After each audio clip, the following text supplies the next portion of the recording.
Sin más que decir, estimado doctor Macías, es suyo el uso de la voz. Adelante, por favor. Muchas gracias, doctor José Carvajal. Muy buenos días a todas y a todos. Eh, el día de hoy, como bien comenta el doctor Carvajal, vamos a dar continuidad al tema que tiene que ver con la Ley General de Educación. Vamos a hablar de algunas reformas en el marco jurídico normativo de la educación superior. Sobre todo nos enfocaremos a tres grandes aspectos normativos. Lo que es primero la, eh, la Constitución Política de los Estados Unidos Mexicanos, las últimas reformas del artículo tercero constitucional, lo que tiene que ver con la Ley General de Educación, también sus últimas reformas, pero vamos a detallar más lo que sería la Ley General de Educación Superior, pero de esta solamente nos enfocaremos por cuestiones de tiempo a algunos de los criterios más importantes que tienen que ver con esta ley y tienen impacto con los institutos tecnológicos. Me refiero principalmente a ver a la educación superior a partir como un derecho. También veremos para garantizar ese derecho de la educación superior, cómo se ha venido estableciendo la cobertura universal. Vamos a hablar un poco de gratuidad, de financiamiento y finalmente algunos elementos que tienen que ver con la excelencia. El marco normativo es muy amplio, el tema quedó extenso, pero para dar continuidad al tema que nos ocupa para el propósito de este proyecto, nos enfocaremos básicamente a estos elementos o a estos criterios. Sin más preámbulo, y si me lo permiten, voy a compartir pantalla para, para ver una presentación y a partir de ahí iniciar con este webinar.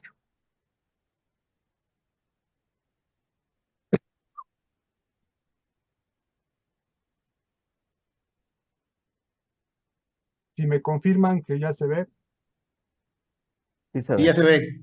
Ok, bueno, vamos a iniciar entonces con estas reformas al marco jurídico normativo de la educación superior. Eh, Iniciaremos con la Constitución Política de los Estados Unidos Mexicanos. Eh, no sé si alcanzan ven directamente nada más la presentación, ¿verdad? No les estorba la imagen. Todo se ve bien, doctor.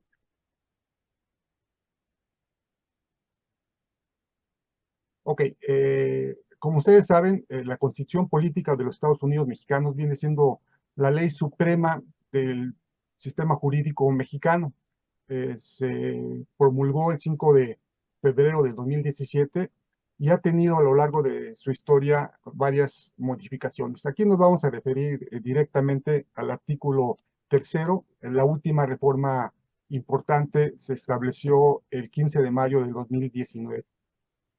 Aquí, bueno, lo importante que tiene que ver con la educación superior y tiene impacto en los tecnológicos, viene siendo que se concibe ya la educación superior como un derecho, es decir, el derecho a la educación y que el Estado tiene la obligación de impartirla y garantizarla, la educación inicial, preescolar, primaria, secundaria, media superior y aquí incluye a la superior. O sea, es un común derecho ya incluyendo la educación superior.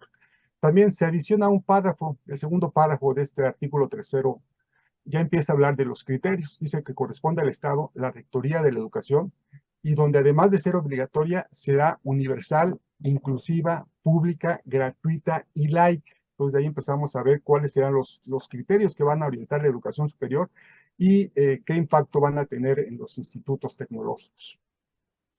Señala más adelante que el criterio que orientará a esa educación se basará en los resultados del progreso científico, luchará contra la ignorancia y sus efectos, las servidumbres, los fanatismos y los prejuicios. Y más adelante señala otros criterios que son los que van a orientar la educación.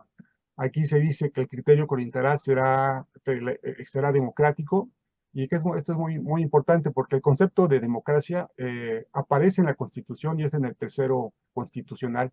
Aquí se señala bueno, la democracia no solamente es una estructura, digamos, jurídica y del régimen político, sino también como un sistema que está fundado en el constante mejoramiento económico, social y político del pueblo.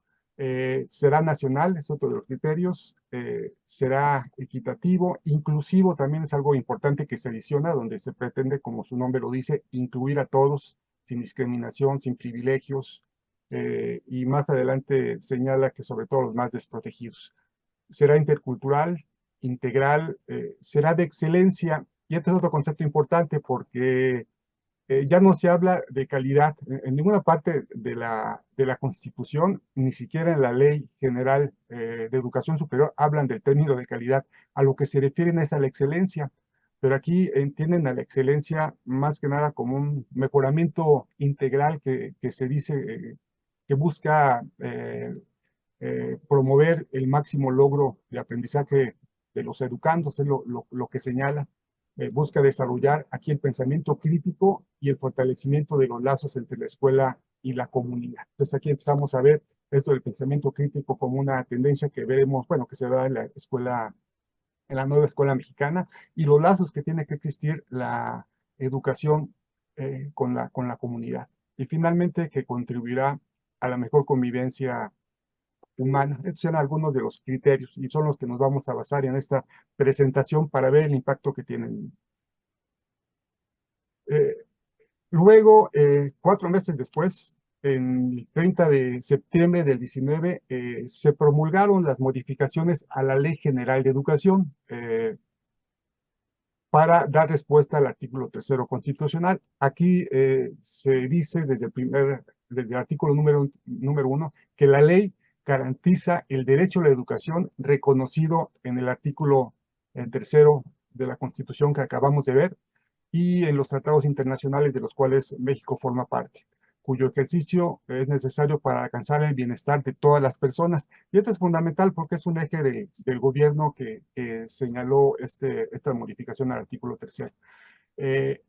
Como ustedes saben, los fines del Estado es el bien común y el desarrollo económico, político y social de la nación. Y aquí lo que se insiste en la Ley General de Educación viene siendo que la educación viene siendo una parte importante que va a ayudar a que se desarrolle este bienestar en las personas. Y luego explica en el artículo 7 los criterios. Dice que además de ser obligatoria, será universal, inclusiva, pública, gratuita y laica. Por eso en esta presentación, pues vamos a ver cómo nos pegan estos criterios que tienen que ver con la educación. Eh, Aquí quiero comentar un aspecto importante de la Ley General de Educación, es el artículo 119, porque para llegar a ver a la educación como un derecho y que el Estado tenga la obligación de garantizarla, llevar a cabo la cobertura universal y la gratuidad sobre todo, pues se requerirá del financiamiento. En este artículo, en el 119, es en la única parte donde se habla del apoyo que tiene que dar el financiamiento en cuanto a la educación. Aquí se señala eh, que el monto anual que el Estado destina al financiamiento en la educación pública para garantizar la accesibilidad y la gratuidad no podrá ser menor del 8% del Producto Interno Bruto. Esto es lo que el Estado debe de destinar a la educación. Y de este monto, al menos el 1% del Producto Interno Bruto sea para el gasto en educación superior, la investigación científica y humanística, así como el desarrollo tecnológico y la innovación en las instituciones de educación superior. Y esto es muy importante porque las ideas o lo que mandata estos aspectos normativos, pues tendrán mucho impacto y requerirán de financiamiento. Y aquí vamos a empezar a ver algunas cifras porque es importante ver que esto al momento no se ha cumplido. Aquí, ¿cuánto está destinando el gasto, el gobierno, el Estado a la educación? Aquí lo vemos a través del tiempo, del 2015 al 2024, y vemos que no se está destinando el 8%, a la educación en general se está destinando el 3.4%. De hecho, ha bajado en los últimos años lo que se asigna a la educación. En cuanto a educación superior, viene siendo esta línea gris, estamos en el 0.51%, de tener en el 2015 hasta un 0.7%, pues ha bajado este presupuesto. Entonces, de esta manera pues hace complicado que se pueda garantizar la cobertura universal y la gratuidad en la educación. Y en la última línea, el azul, tiene que ver con el gasto en cuanto a ciencia y tecnología. Y aquí vemos que hay países como Estados Unidos que pues destina 5 veces más que nosotros con relación al Producto Interno Bruto, o Canadá hasta 4 veces más que nosotros. Entonces es un punto importante que tendríamos que ver. Vamos a entrar ya directo a lo que sería la Ley General de Educación Superior. Esta ley, como ustedes saben, se promulgó el 20 de abril del 2021, y esta ley abroga a lo que conocíamos como la Ley para la Coordinación de la Educación Superior, que era una ley ya antigua, se había creado en 1978, y esta la sustituye. El artículo tercero el artículo primero de la Ley General de Educación habla que es reglamentaria del artículo tercero Constitución, sobre todo en materia de educación superior, y que es de observancia general para toda la República. Vamos a leer muy brevemente, porque es importante el objeto de esta ley. ¿Qué hace esta ley? Bueno, o cuál es su objeto: establecer las bases para dar cumplimiento a la obligación que tiene el Estado de garantizar ese derecho a la educación superior. El contribuir al desarrollo social, cultural, científico, tecnológico, humanístico, productivo y económico del país a través de la formación de las personas con capacidad creativa, innovadora y emprendedora, con un alto compromiso social, que pongan al servicio de la nación y de la sociedad sus conocimientos. Aquí hablamos de lo que busca como el bienestar social. Distribuir la función social educativa de tipo educación superior entre la federación, las entidades federativas y los municipios. Esto se habla de la coordinación, busca reactivar las UEPs. De hecho, aquí se crea en esta ley un nuevo órgano, que son las CONACES, el Consejo Nacional para la Coordinación de la Educación Superior, un órgano que está funcionando de manera interesante. Aquí se ve como un órgano que es colegiado, es de interlocución, deliberación, consulta y consenso. De hecho, ellos fueron los que propusieron, elaboraron lo que es el Programa Nacional de Educación Superior 2023-2024, que se expidió el 28 de diciembre del año pasado. Bueno, otro de los objetos es establecer la coordinación, promoción, vinculación, participación social, evaluación y mejora continua en la educación superior del país. Orientar los criterios para el desarrollo de las políticas públicas, pero aquí señala que sea con una visión de Estado. Establecer los criterios de financiamiento para la educación superior y regular la participación de los sectores público, social y privado en educación superior. Este viene siendo los objetos de la ley. Y vamos a ver algunos aspectos medulares. La ley no es muy extensa, son 77 artículos, creo que 7 títulos, varios capítulos y 21 transitorios. Aquí, por cuestiones de tiempo y de lo que más nos pega como educación superior, vamos a ver solamente algunos de estos criterios que ya hemos venido señalando. Empezamos con ver a la educación superior como un derecho. Esto se concibió ya desde la Constitución, y la Ley General de Educación ya lo planteaba. Y aquí, esto quiere decir que cualquier persona que termine educación media superior y que reúna los requisitos para ingresar a la educación superior, pues tiene ese derecho.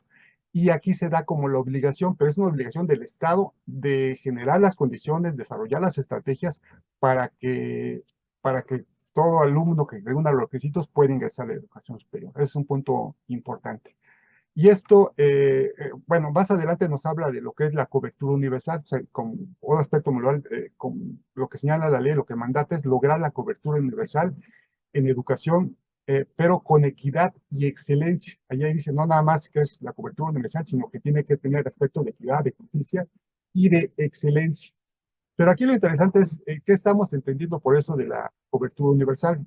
Escuché al señor subsecretario en una conferencia, hablaba de que se dice que buscamos una cobertura del 50% de un rango de edades de los jóvenes de 18 a 22 años. Es decir, no sabía de dónde surgió ese dato, ¿por qué el 50%? Es importante porque es acerca de cómo los países llevan a cabo sus sistemas de cobertura, de atender la cobertura en educación. Trow es un investigador de Berkeley, señalaba, y se ha retomado en muchas otras lecturas, que hay países que ven a la educación como una élite, es decir, solamente se provee el acceso a la educación a menos del 15% del corte generacional de 18 a 22 años. Pareciera muy poco, pero nosotros hasta el inicio de los 90 teníamos una cobertura de élite, un sistema de masificación. Hablamos de que el acceso sería entre el 15 y el 49%. Y ya para hablar de universalización de la educación, hablaríamos de tasas arriba del 50%. Hay países desarrollados que tienen tasas arriba del 80%, del 90%. Como hace rato platicábamos de los países, sobre todo los de Europa, Europa del Norte, su cobertura es muy elevada. Pero bueno, ¿dónde nos encontramos? Ahorita estamos todavía en la etapa de masificación. Y para empezar a ver algunos datos. Bueno, esta es la última gráfica que está disponible en cuanto a educación superior. Del 2022 se hablaba de que tenemos una cobertura del 42.8. Datos actuales, en el 2024, en este último ciclo escolar, llegamos ya a una tasa del 43.8%.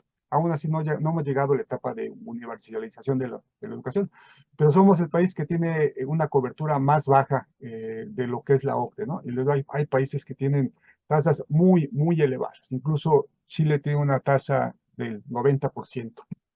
Pero bueno, es para ver cómo nos estamos situando nosotros como país.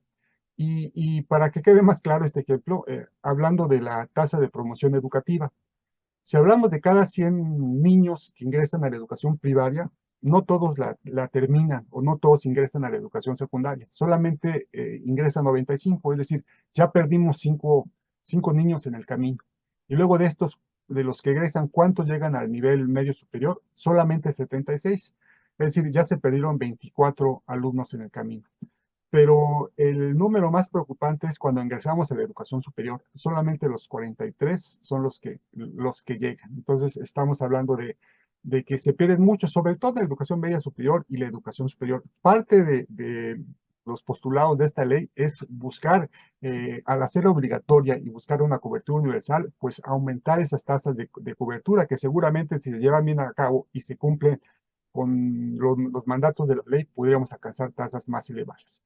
De estos 43 que ingresan a educación superior, la tasa en promedio de deserción es alrededor del 8%, es decir, se van a titular alrededor de 39 estudiantes. Son cifras del INEGI del año pasado. Pero aquí el problema serio está en educación media superior y educación superior, y por eso se está trabajando, o el gobierno señala que el énfasis sería en atender estos aspectos.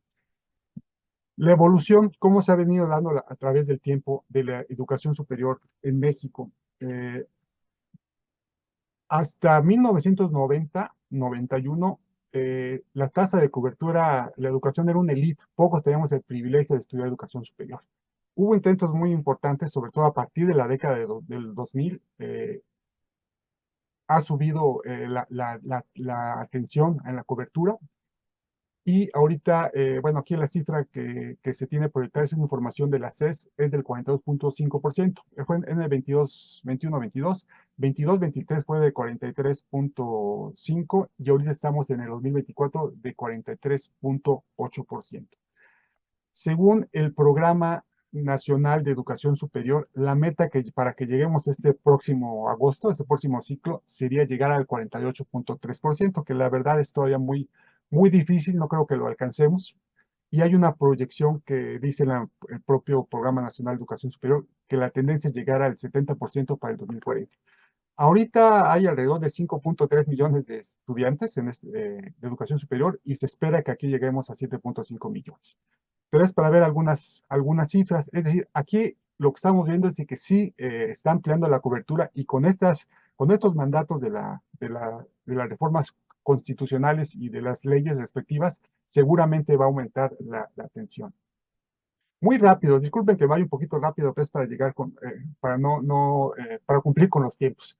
Esta es la tasa de cobertura en educación superior, pero ya por región. La línea verde que ustedes pueden apreciar es la cobertura nacional de 42.5, hablamos de 21-22. No ha variado mucho en cuanto a la composición.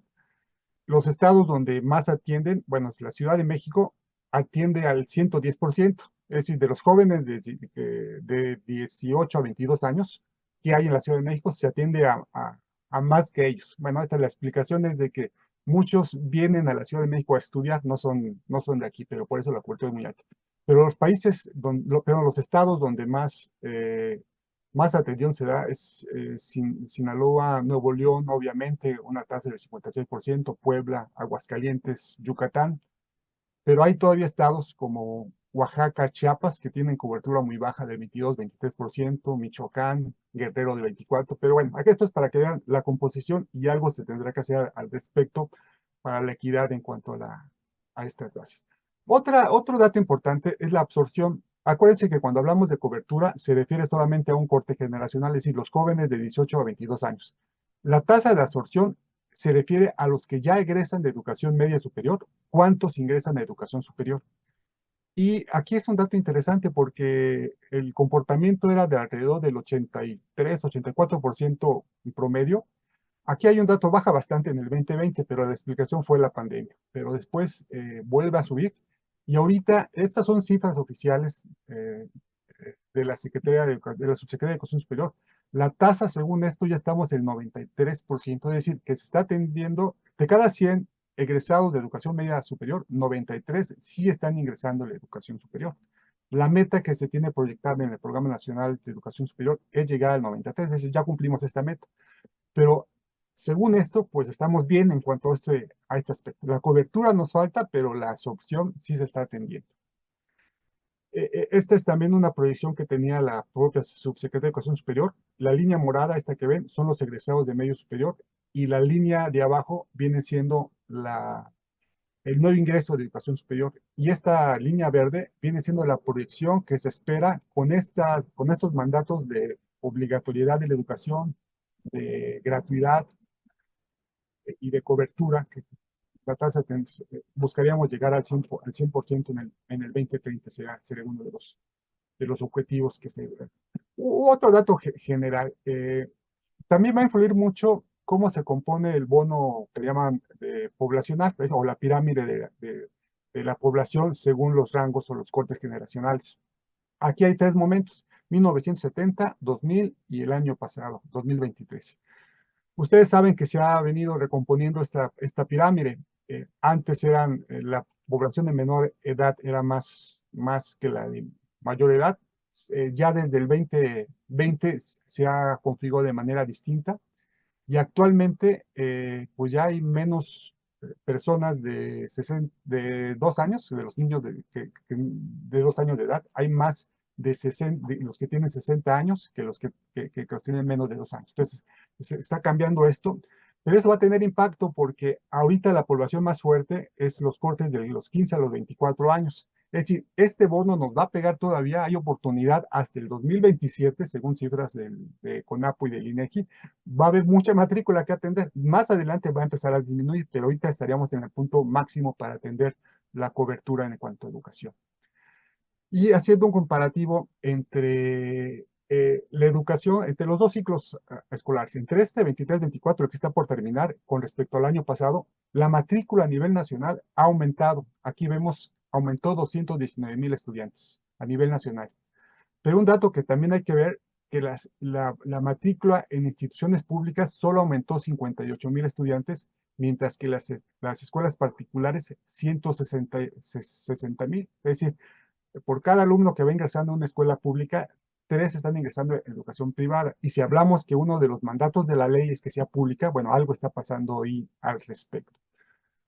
Pero aquí otro dato, en la mayoría comparando este ciclo, el vigente con el anterior, la mayoría de la diferencia de las instituciones ha aumentado la matrícula. Solamente en 4 instituciones la matrícula ha disminuido, y entre ellas el Tecnológico Nacional de México, hablando del último ciclo escolar, disminuyó en 2,372 estudiantes. Es el último ciclo escolar nada más.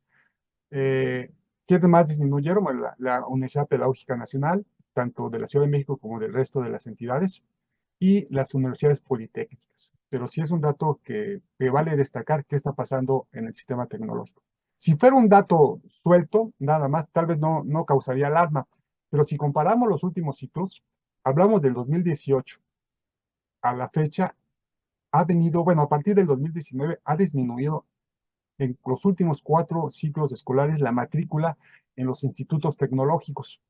Hasta antes del 2018, yo llevo más de 40 años en el sistema, nunca había habido un ciclo donde tuviéramos menos matrícula que el anterior. Eso es un dato. Pero a partir del 2019 ha disminuido. Sí hay una explicación en cuanto a la pandemia por esta parte, pero ya se debió haber revertido esta tendencia. Es un punto que deberíamos de considerar. De este punto, del 2019 al 2020, al último ciclo, al ciclo vigente, casi 50,000 alumnos hemos perdido. Es un dato que es importante. Otro indicador es en cuanto al porcentaje de la matrícula del TKNM con respecto a la matrícula total de educación superior. Según las cifras, ha venido disminuyendo. Miren, por dar un dato, llegamos a tener hasta el 17% en algún año, por la IMI de 1988, y después estamos cerca del 14 o 15%. Pero en los últimos ciclos escolares ha disminuido bastante. Ahorita estamos en menos del 10% en cuanto a la participación. Entonces es un dato que tendríamos que analizar. Y último dato en cuanto a este tema, la creación de institutos tecnológicos. Esta línea primera son los institutos tecnológicos federales, los primeros dos que se crearon en el 48, Durango y Chihuahua, y después cómo fueron incrementándose. De la década de los 70 a los 80 fue cuando se creó el mayor número de tecnológicos federales y luego hasta llegar a 126 federales. Y estos son los tecnológicos descentralizados. El primero que se creó fue en el de Ecatepec en el 1990.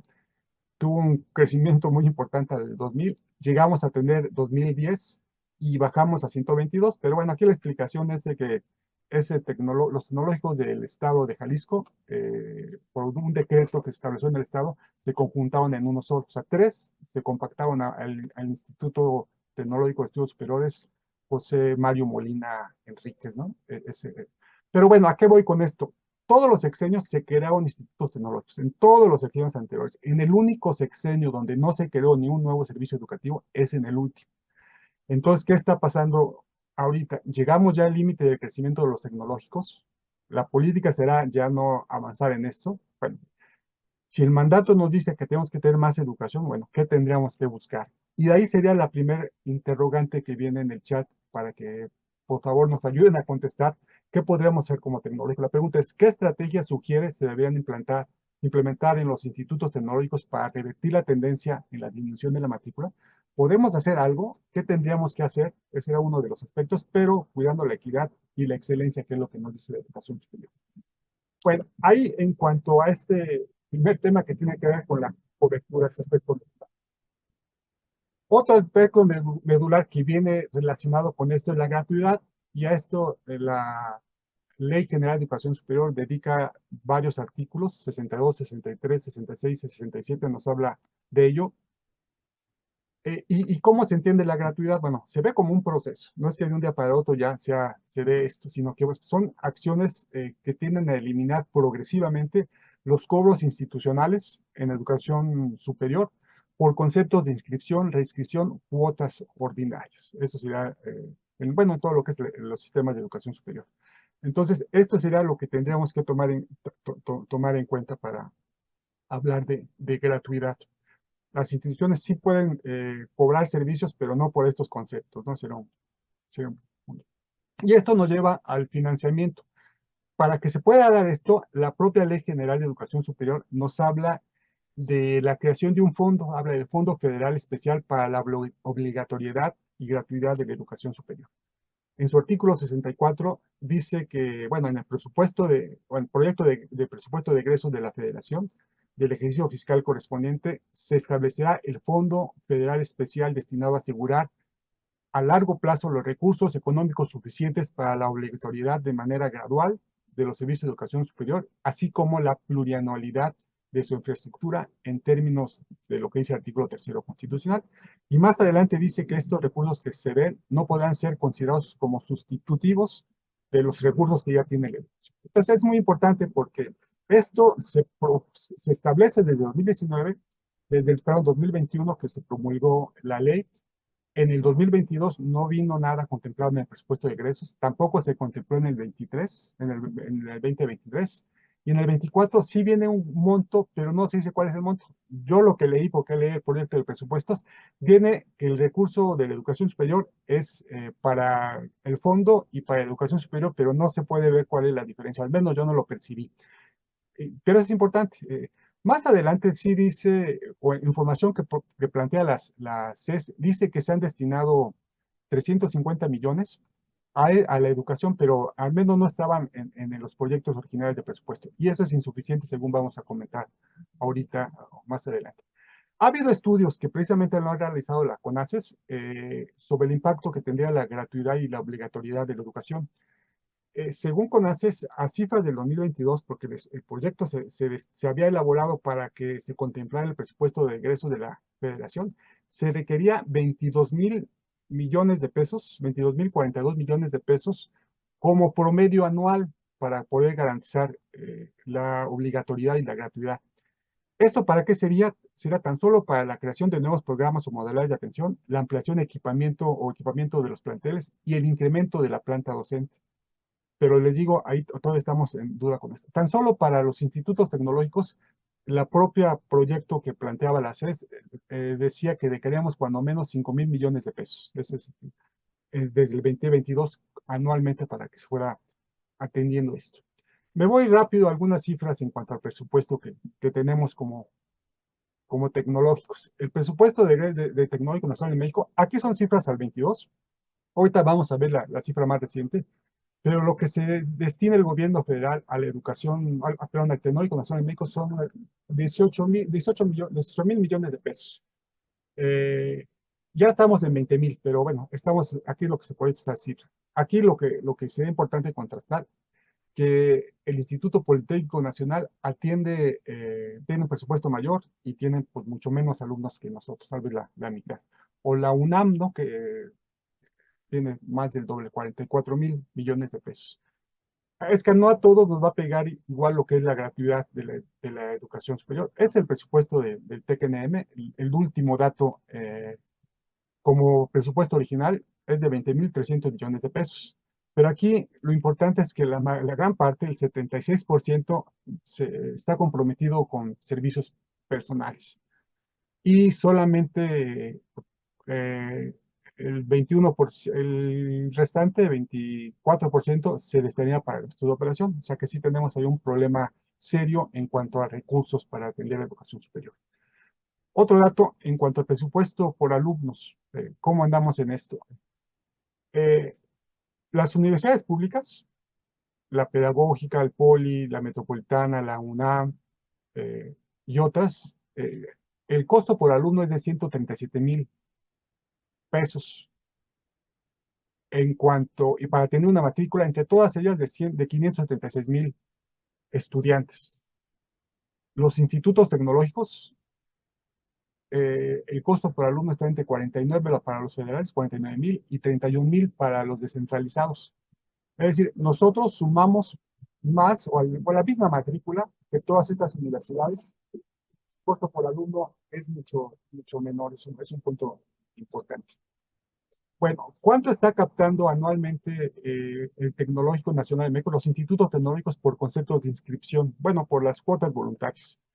El dato último que se tiene es alrededor, no ha variado mucho la cifra, alrededor de 2,400 millones de pesos. Esto es lo que se cobra, bueno, entre comillas, como por inscripción. Entonces ya no podría hacer esto, pero además tenemos otros aspectos para atender. Según estimaciones de la propia CES, requeríamos 5,000 millones de pesos para que se empiece a dar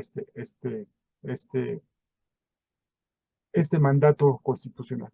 Me voy a otro elemento, la excelencia. Hasta ahí sería en cuanto a lo que tenía que ver con el derecho a la educación, con la obligación de la educación, la obligatoriedad del Estado para llevarlo a cabo, la cobertura y la gratuidad y el financiamiento. La excelencia sustituye a lo que en la calidad, les digo que en la Ley General de Educación Superior no se habla de concepto de calidad, se habla de mejoramiento continuo, pero no se habla de calidad, pero se habla en varios artículos. Como se define la excelencia, dice la excelencia educativa que coloque al estudiante al centro del proceso educativo, además de su mejoramiento integral constante, que promueva el máximo logro de aprendizajes para el desarrollo del pensamiento crítico y el fortalecimiento de los lazos entre la escuela y la comunidad. Así es como se concibe a la excelencia, entonces es un punto que tenemos que ver. Se hace énfasis al pensamiento crítico y a lo que es la relación entre escuela y comunidad.